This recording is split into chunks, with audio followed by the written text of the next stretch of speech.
Glauber, na verdade, nós já estamos, né, num conflito, já corre, só que ele corre sobre um outro formato. E por isso, muitas vezes, as pessoas não percebem o formato atual do conflito. Primeira coisa importante é o seguinte: fica claro que existe uma aliança entre, por exemplo, Coreia do Norte, Rússia, China, Irã, e do outro lado, Europa, Estados Unidos, né? Canadá, etc. Não existe uma disputa pelo poder na história da humanidade onde quem tinha o poder cedeu sem nenhum atrito, né? Nós não vimos isso acontecer com nenhum império. Então, o atrito ele é natural da disputa pelo poder, pela hegemonia. Nós viemos de um momento unipolar, né? Logo depois ali da queda da União Soviética, praticamente ficamos num plano unipolar. Os Estados Unidos era a única grande superpotência e todos os outros acompanhavam.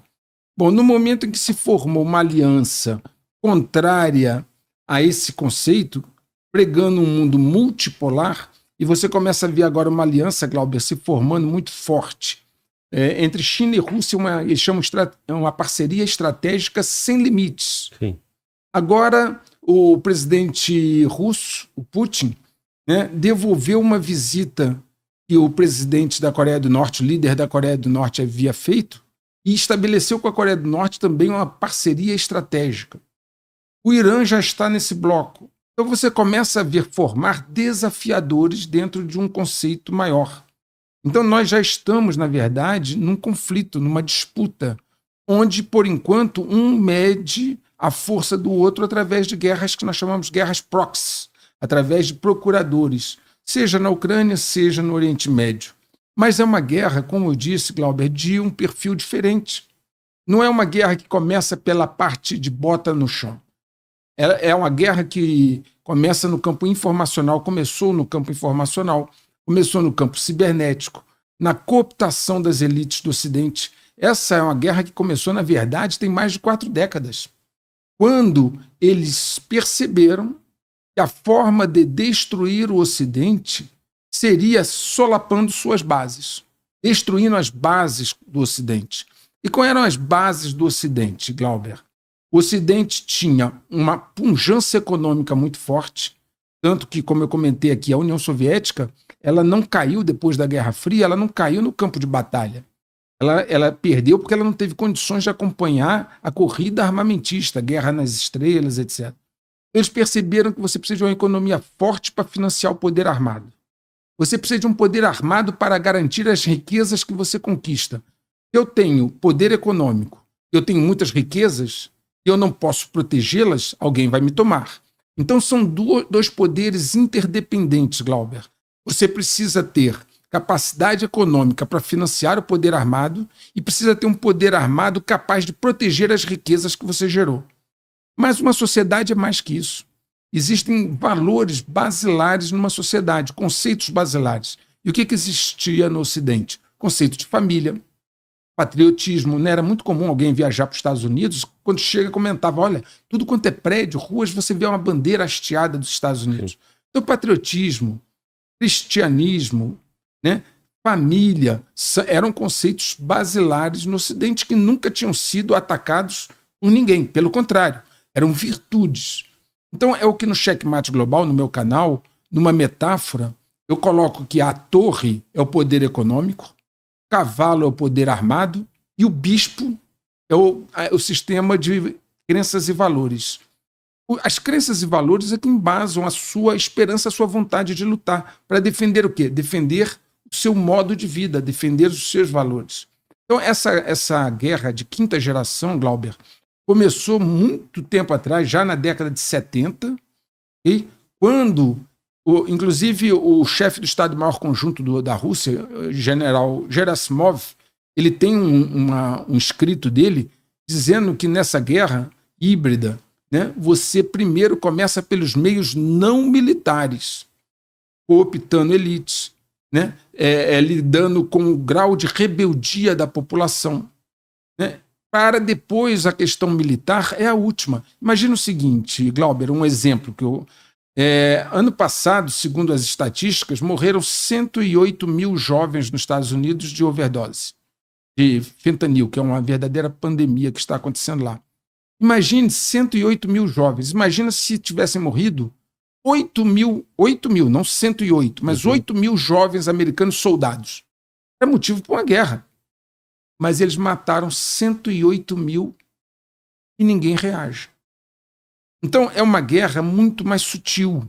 É uma guerra que destrói mais do que bombas, mas ela é muito mais sutil. Então nós já estamos num conflito onde o Ocidente foi atacado nos seus pilares básicos, no seu poder econômico, no seu poder armado, no seu sistema de crenças e valores, só que de uma tal forma, Glauber, que as pessoas não percebem o conflito, porque ele é um conflito sutil, onde eu conquisto corações e mentes, onde eu divido a sociedade. Dividir para governar é um ditado antigo de Roma, né? Divide et impera, certo? Sociedade dividida não para em pé. Hoje você tem o que no Ocidente, Glauber? Rico contra pobre, preto contra branco, hétero contra homo, todo tipo de divisão existe. O que menos hoje nós temos no Ocidente é a união da sociedade em torno de causas.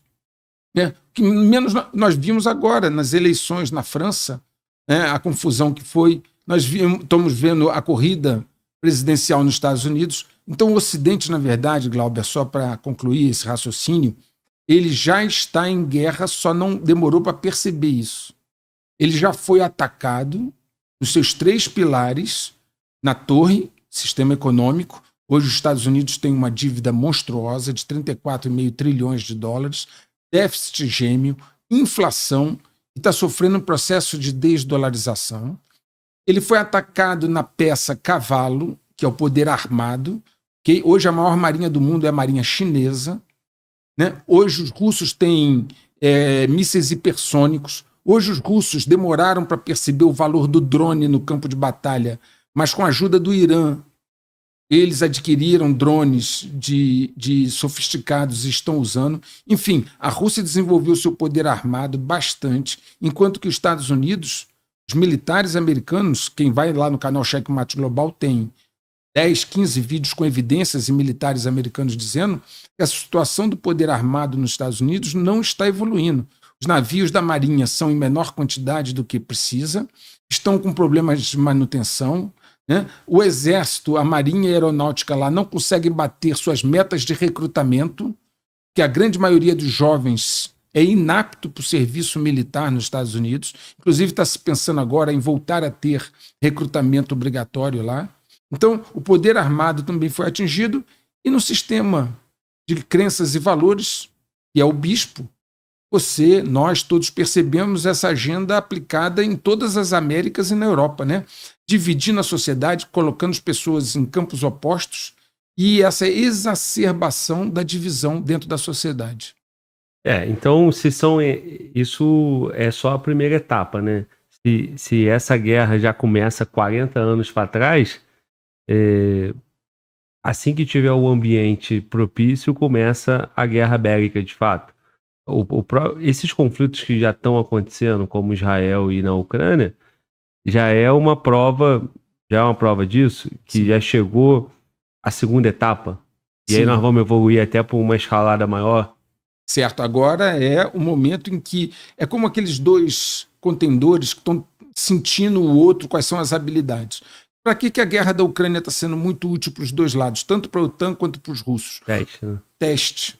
Os russos estão testando suas armas, né? O seu míssil hipersônico Kinshal e outras armas que eles têm. Por exemplo, eles verificaram no início do conflito que eles tinham problemas de deficiência com drones, aperfeiçoaram isso junto com o Irã, né? Eles verificaram que eles tinham alguns problemas na parte de artilharia, a Coreia do Norte deu suporte.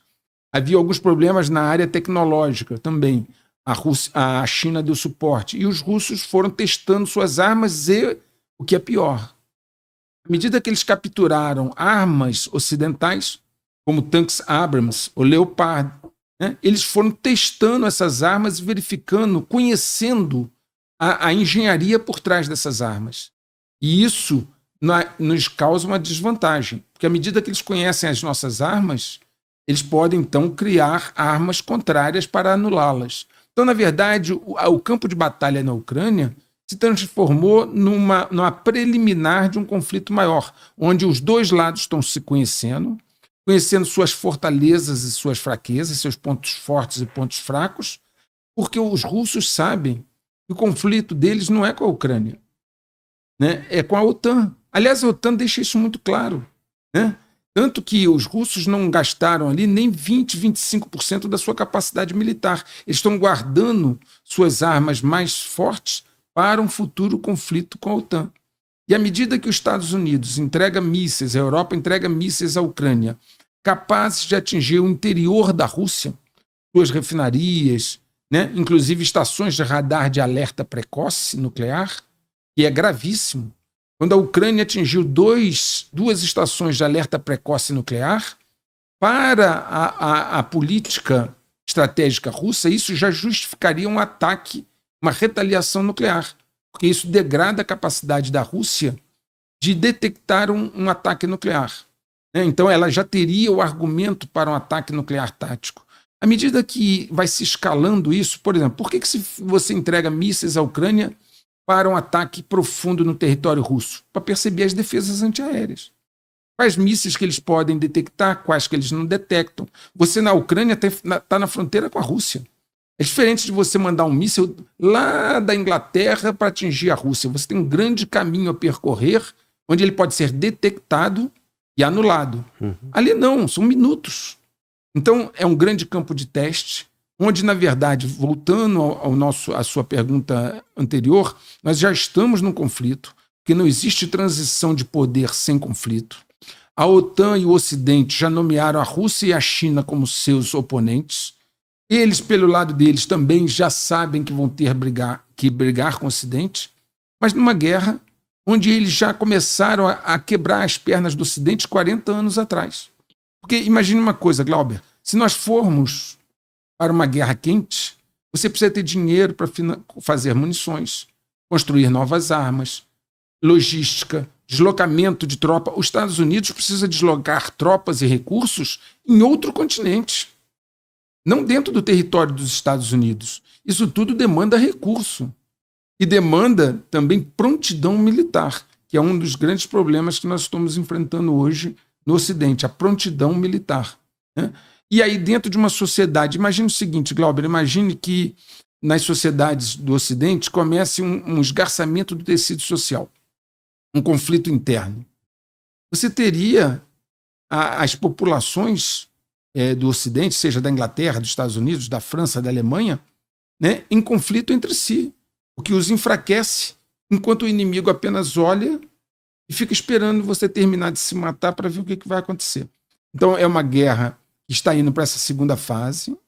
Ucrânia, Oriente Médio, agora essa ideia de Israel atacar o Hezbollah lá no Líbano, né, causa outra frente, onde, na verdade, as armas estão sendo testadas e a capacidade de um e do outro estão sendo verificadas. Eu só vou adotar uma determinada estratégia se eu perceber onde você é vulnerável.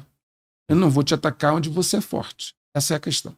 Então, durante muito tempo, funcionou a ideia da dissuasão, né? Então, os Estados Unidos sempre vendeu muito poder, né? Sempre fez questão de mostrar muita força, né? Através da propaganda. Só que nós já superamos essa etapa, né? Se por um lado, né, China e Rússia, né, e os aliados ali, Oriente Médio e tal, Irã, todo mundo ficou se preparando, destruindo isso, né? Dentro da cultura ocidental, chegou o momento que eles já estão em fases de afinamento, né, para saber quem está na vantagem, né? Me parece que quem está na vantagem é Rússia e China, né? Já que eu estou causando uma confusão, né, interna ali, né? Já mudei a cultura, né? Nesse ataque, né? Da torre, do bispo e do cavalo, não é isso? Exato. Você tem a cultura, o ethos, né? Se você olhar para o Ocidente, com essas questões de uma certa perda, né, do vigor dos homens, o cara que era vigoroso, que era considerado assim um cara muito macho, começou a ser mal visto. Então, Mas quem é que vai defender uma nação na hora que começa a confusão? Vamos lá, Glauber. Quem esteve à frente quando deu o desastre lá no Rio Grande do Sul? Foram os caras, os homens que realmente entraram na água, pegaram, levaram, né? Então, o que acontece? Enquanto esses países, que eu já falei aqui, veja bem, eu gostaria de deixar isso claro, Rússia e China não são amigos. Apesar de falar que são, não são. Eles têm uma aliança estratégica sem limites de oportunidade. E o inimigo do meu inimigo é meu amigo. Sim.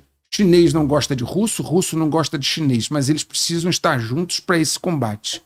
Agora, por exemplo, com a Coreia do Norte. A Coreia do Norte não tem nenhum amor pelos russos, nem o inverso. Mas um precisa do outro. Os russos vão entregar para a Coreia do Norte alimentos, combustível, e a Coreia do Norte vai retribuir com armas. Então, assim, são acordos estratégicos de oportunidade.